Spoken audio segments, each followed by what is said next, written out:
back. Hi, everyone.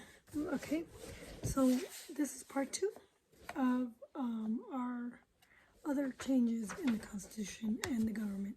So treatises have developed the Constitution. Second, this Constitution has developed through treaties. The United States must get along well with other nations. Actually, that change right there is unconstitutional. Our founding fathers, when the Constitution was installed, was ratified, they made the Constitution supreme law of the land. No other treaties went into effect, and no other treaties took precedent over the Constitution. They made sure that our country comes first before any other country. And only if a treaty adheres to the Constitution is the treaty supreme law. And right now we have treaties that are making its way into our society that are not constitutional and do not adhere to the Constitution. It is null and void. The Constitution is the supremacy clause, is supreme over any other law. If laws are not pursuant to the Constitution, it is null and void, and we do not have to follow it, period.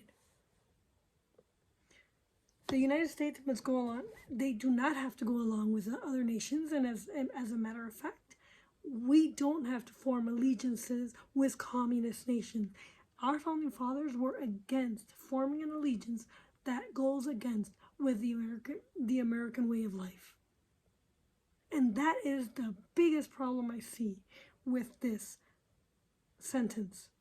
We trade with people in many lands. That is true. And we shouldn't be trading with people who are contrary to our views. Because as you can see, China is a superpower. They are contradicting with our way of life. The ships of other nations often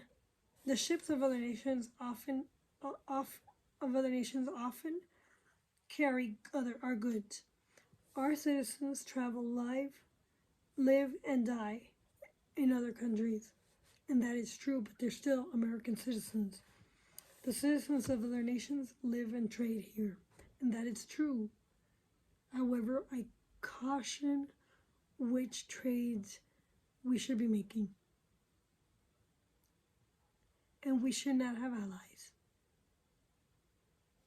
The fathers of the Constitution did not know what matters should be covered by treaties. The fathers of the Constitution were against making any treaties with any nation that contradict with our way of life in our Constitution.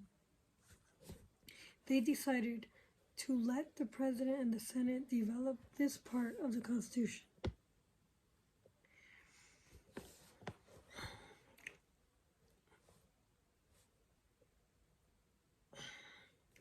They declared Article 2 that the President shall have the power, and with the advice and consent of the Senate, to make treaties, provided 2/3 of the senators present concur. The Constitution does not say when or on what subjects treaties shall be made. Actually, it does. Treaties need to be pursuant to the Constitution in order to be valid. Not every treaty is valid, and we are actually making treaties like the Comprehensive Sex Act, the United Nations. What's a good example? We're making treaties like the Sex Act and ESG, and it's taking precedent over our Constitution. And I don't agree that our founding fathers would have agreed to all the treaties that are being made against our Constitution today and that are passing through our nation and infiltrating our state laws and our state local laws.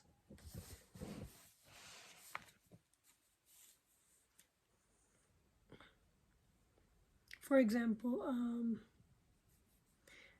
the Constitution does not say whether citizens of other countries can own land in the United States.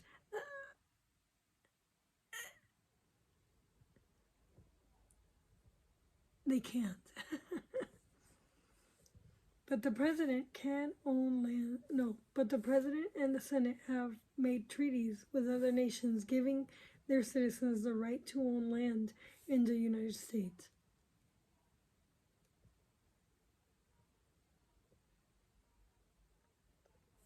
Texas came into the Union by a treaty with the United States.